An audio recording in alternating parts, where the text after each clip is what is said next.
Fala galera, beleza com vocês? Sabadão aí de muito calor. Aqui em São Paulo tá muito quente, galera. E hoje eu vim trazer a parte 2 do robô customizado de gradiente linear. No primeiro vídeo que eu postei foi somente a parte um que eu tinha postado, né? Como eu encontrei alguns bugs no meio do processo, né? Eu decidi finalizar o vídeo naquele momento para estar fazendo ajustes no código e daí consegui ajustar. Aí vou mostrar aqui para vocês o que eu fiz. Confesso que é um código bem complexo, mas que deu certo, né? Deu certo para desenvolver, embora tenha encontrado bastante dificuldades aí, porque eu achei que era algo simples, né? Eu já tinha desenhado a lógica da estratégia na minha mente, porém quando você de fato vai programar, aparecem inúmeras outras questões que você nem estava imaginando enfrentar, né? Então acaba se sendo um pouquinho mais complicado. Mas eu vou mostrar aqui um overview geral do que é a estratégia, né, do gradiente aqui. E, e vou estar mostrando alguns exemplos aqui como pode utilizar essa estratégia. Confesso que a estratégia foi tão boa que eu fiz um WFA aqui é, de, de uma dessas estratégias já do gradiente. Só que eu falo assim, gradiente é porque você pode tanto utilizar os níveis, né, todos os níveis de suporte e resistência, quanto você pode otimizar determinados pontos de suporte e resistência. Esse WFA em específico que eu fiz, ó, fiz ontem esse WFA. E eu tive um WFE, né, uma eficiência aqui na minha estratégia de 124. Ou seja, acima de 70 já é bom. Acima de 100 é quando a estratégia ela entrega mais do que às vezes o backtest dela. Né? Então aqui são os backtests e aqui são os resultados dos backtests num período fora de amostra, né? Então se vocês for ver, ó, o backtest aqui, ó, de 4/3/2019 a 4/3/2021, ele entregou um lucro de 286. Isso foi de backtest. Só que no forward test entregou 128, né? Então a gente teve resultados bem altos aqui, né? O menor resultado foi esse de 30 aqui. Mas é uma estratégia que, por si só, pra mim é muito boa. Foi muito boa. Se você pegar aqui o WFE, ó. Cara, é muito linda a curva. Porém, esse gradiente aqui é para rodar na compra. O gradiente de venda eu não consegui encontrar bons resultados, mas o de compra, os resultados foi bem bons, assim, né? Superou as expectativas. Então aqui, né, no overview geral da estratégia, a gente tem um time frame que a gente vai utilizar. Aqui por padrão está definido o time frame de 5 minutos, o lote de 0.1. Vou até deixar isso aqui como 0.1 aqui, né? 0.1, quantidade de contratos. Os níveis de suporte aqui barra níveis de suporte. Como é um gradiente de compra, a gente só vai fazer compras, né? O suporte a gente só vai fazer compra. Então aqui eu defino o suporte. Aqui tem um enum. Esse enum aqui aqui eu vou ter os valores do pivot point, primeira resistência, segunda e terceira. Então aqui eu tenho um time frame da resistência, eu tenho o time frame das barras, que ela serve para computar o fechamento da vela. Aí eu tenho o take profit baseado em pontos. Eu tenho um take profit baseado em ATR, eu tenho um take profit baseado em máximas e mínimas. E também criei um take profit baseado somente em resistências, né? Então vamos supor que a gente comprou no segundo suporte, né? Na segunda linha. Se a gente comprou no segundo suporte, onde a gente quer sair? A gente quer sair o quê? No primeiro suporte? A gente quer sair no ponto de pivô? A gente quer sair na primeira resistência, segunda, terceira? Então eu também fiz isso, né? Para ficar até melhor essa saída. E então os níveis de stop loss também eu defini aqui. Então a gente pode definir o suporte S1, S2, S3, que no caso é o suporte 1, 2 e 3, dependendo do ponto que a gente entrou. Então vamos supor que a gente entrou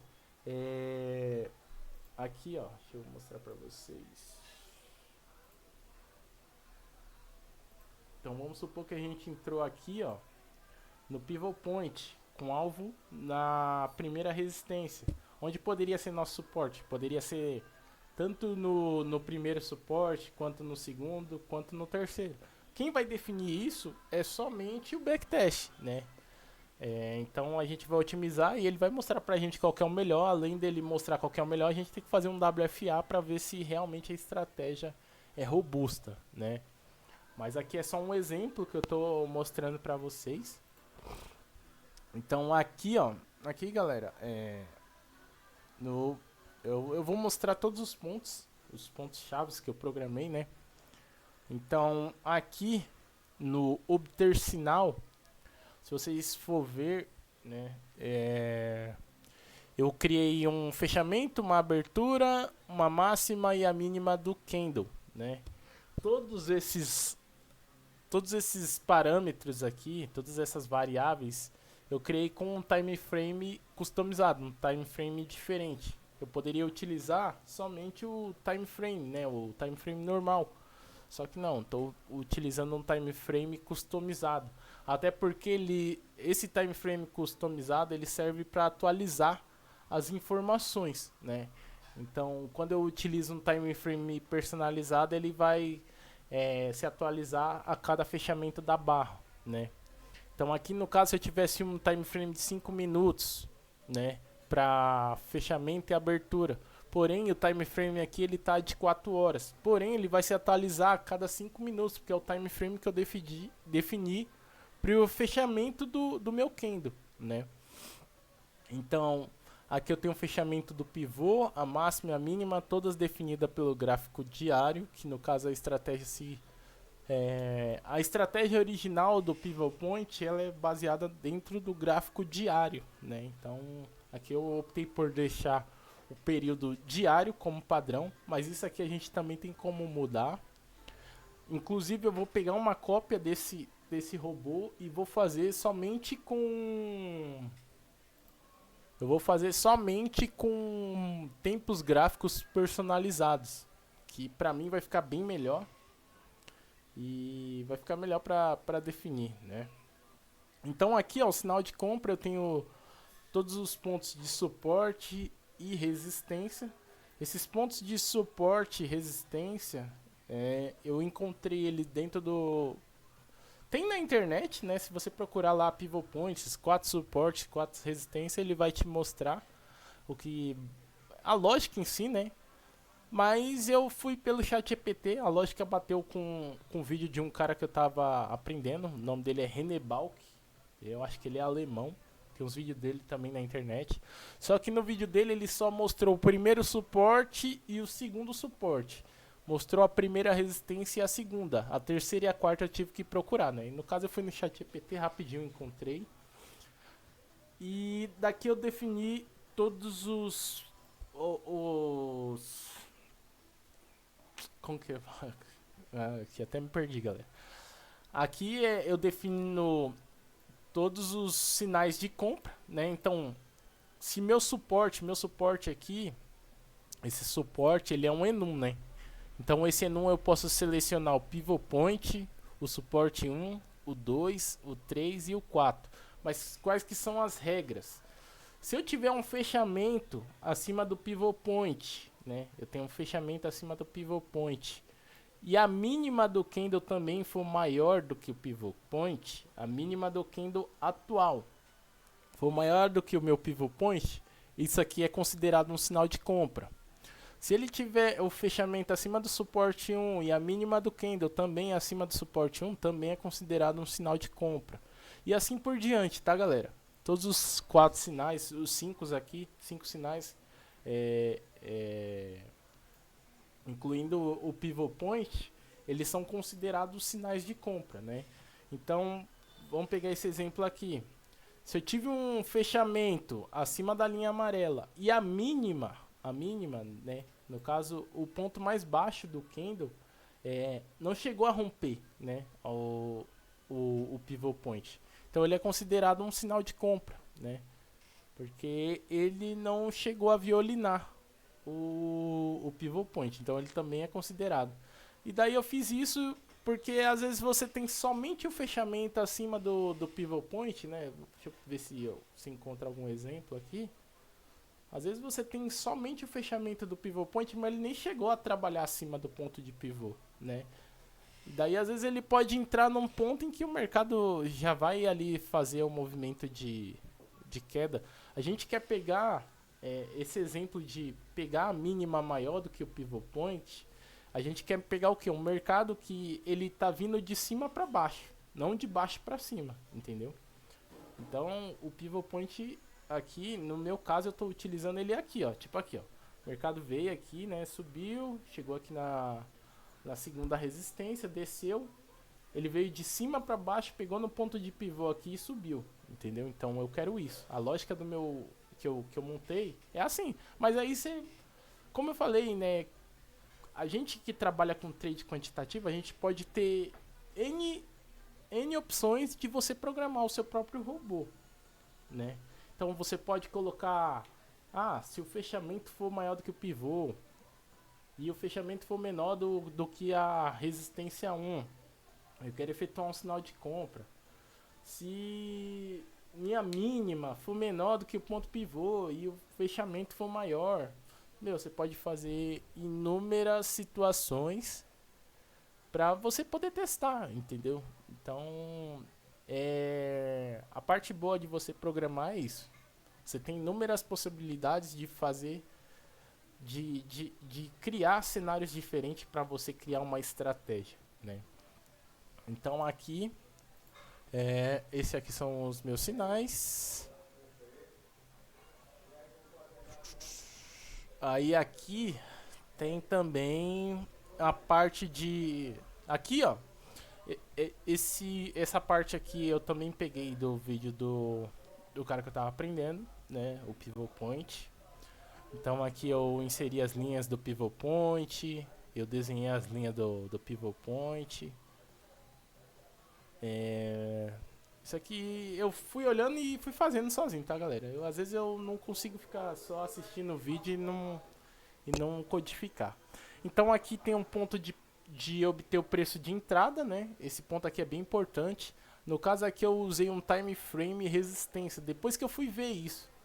Então aqui era para ser um período diário, mas como eu já criei uma estratégia em cima disso aqui, que é o próprio WFA, eu não vou mudar. Eu vou criar um outro robô, uma versão 2, em que eu possa ajustar todos de acordo com o time frame da resistência, tá? Que aí vai ficar mais dinâmico, tá? Então aí vai ficar mais dinâmico. Mas aqui para obter o preço de entrada, vamos supor que eu queira entrar no primeiro ponto de suporte. Se eu quero entrar aqui no primeiro ponto de suporte, só um exemplo, tá? Vamos supor que o mercado está caindo e eu queira entrar no primeiro ponto de suporte. Então aqui, né, eu tenho as minhas variáveis, né? Eu tenho o pivot point. Então eu tenho um primeiro suporte, que é o pivot point vezes 2 menos a máxima. Tenho o suporte 2. E aqui ele vai armazenar o valor do suporte 1. Então se aquele meu sinal de compra, que no caso é a mínima, vamos voltar. A mínima maior do que o suporte 1, a mínima é maior do que o suporte 1, se for, vai entrar na condição. Vamos pegar um exemplo aqui. Deixa eu ver. Aqui, ó, vamos pegar esse exemplo aqui. Desse dia aqui. A mínima ela tá sempre maior aqui do que o primeiro suporte, né? A mínima tá maior do que o primeiro suporte. Quando a mínima bate aqui, o sinal de compra ele já foi validado porque a mínima e os fechamentos estão trabalhando acima do primeiro ponto de suporte. E daí quando ele chega aqui no suporte em si, aí ele efetua a compra, né? Então aqui na minha lógica se existir o sinal de compra e o suporte for igual a pivot point, eu vou retornar o que? Pivot point. Por quê? Eu vou querer entrar no ponto de pivô. Se o sinal de compra for validado e eu estiver selecionado para comprar somente no suporte 1, então eu vou entrar somente no suporte 1.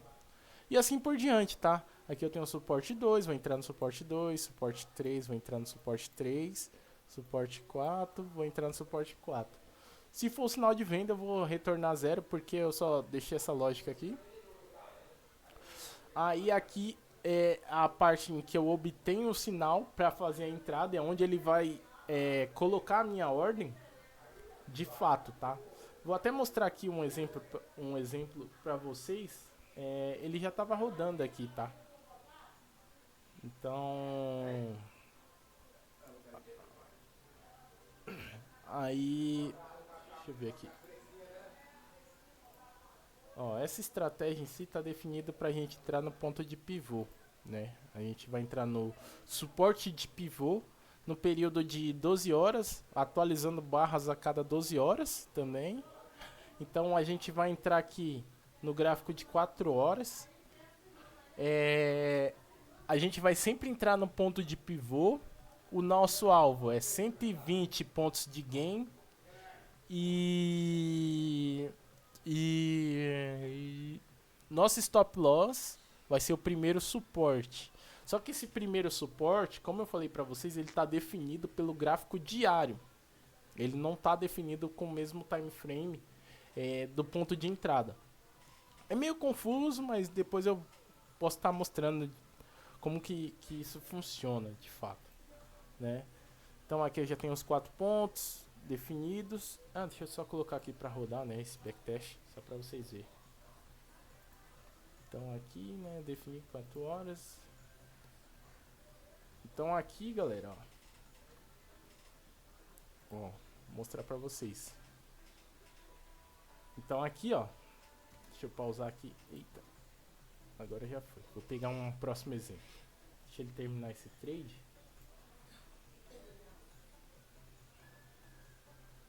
Isso aqui, galera, é o meu pivot point que toda vez fica se atualizando, ó. Ele vai se atualizando a cada fechamento de barra. Então ele vai recalculando os pontos de suporte e resistência. Então aqui, ó. Vamos ver se a condição se ele vai entregar alguma condição válida.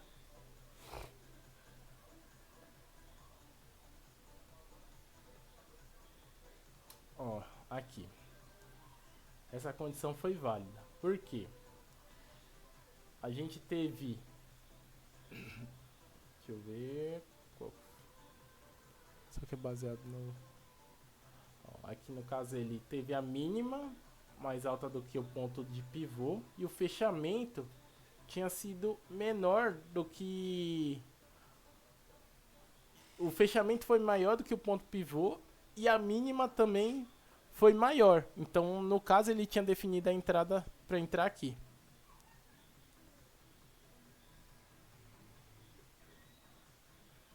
Olha, aqui também. A mínima estava maior e aí ele já colocou a ordem ali. E aí, galera, o legal é que, tipo assim, ó, se vocês for ver, é uma estratégia bem dinâmica. Ou seja, ela não tem stop loss e stop gain fixo. Quer dizer, o stop gain vai ser sempre fixo porque é 12 pontos. Porém, o suporte ele sempre vai variar. Então, vocês estão vendo aqui que nessa operação eu perdi 6,17. Vamos ver se... Deixa eu acelerar o vídeo aqui para mostrar que às vezes eu também vou perder, só que, ó, 9, 10, 11, 8. Então, minhas perdas, elas são variáveis, tá? As perdas vão variar bastante. E não sei se vai dar tempo de explicar, porque eu vou precisar apresentar. Vou precisar sair 2 horas. Aqui eu tenho os meus stop gains e o meu stop loss, né? Ele é baseado em grids também, né? Então aqui eu defini ó, o tipo de stop gain, TP Grid Levels, que no caso ele é definido pelos time frame das barras, período diário. Então aqui, se o tipo de ordem for igual a compra, ou seja, se for compra, então qual que vão ser meus pontos de saída? TP resistência. Então, vamos supor, eu comprei aqui nesse ponto de suporte. Onde será meus pontos de possíveis saída? O pivot point, a resistência 1, a resistência 2 ou a resistência 3. Então, o meu código está fazendo basicamente isso. Se eu estiver com uma ordem de compra e meu alvo for definido como o TP de pivot point, eu vou retornar o pivot point. Se eu sair na resistência 1, eu vou definir como resistência 1, 2, assim por diante. Então, galera, é um tipo de estratégia bem dinâmica, sabe? É uma estratégia bem dinâmica. E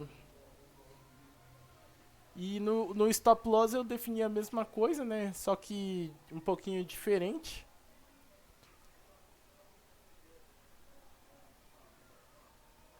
Aqui, ó. Aqui são meus pontos de perda, suporte 1, 2 e 3. Mas basicamente era isso que eu tava querendo mostrar pra vocês. Então essa é a parte 2 que eu vou estar mostrando. Vou estar lançando lá no YouTube. Qualquer dúvida, comenta, curte, compartilha. Comenta com uma amiga aí. E se tiver alguma sugestão de robô, coisa do tipo, que queira aprender ou que queira desenvolver, manda um alô, manda uma mensagem pelo YouTube, que eu vou estar respondendo aí. Beleza, galera? Tamo junto. E é isso. Valeu.